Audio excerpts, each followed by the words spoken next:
There are over 200,000 Freemasons across the UK, but not everyone's an Operative Mason. Let's meet one, Neil Gray, a Freemason and a stonemason.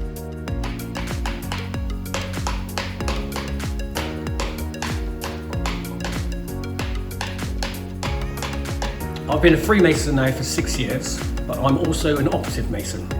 I've been a stonemason for 37 years. I started when I was 15. I have at least 5 generations of stonemasons before me, probably 5 before that, but that's as far back as we can trace it. I get great satisfaction working with stone. It's just so nice to go home at the end of the day knowing you've created something, and something which looks beautiful.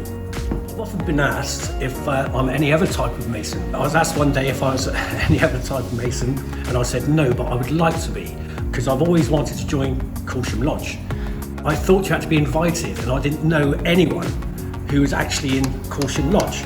So it turns out that the person who asked me was also a Freemason, and the following day I got a phone call from a Mason from the lodge. I didn't know you had to just ask.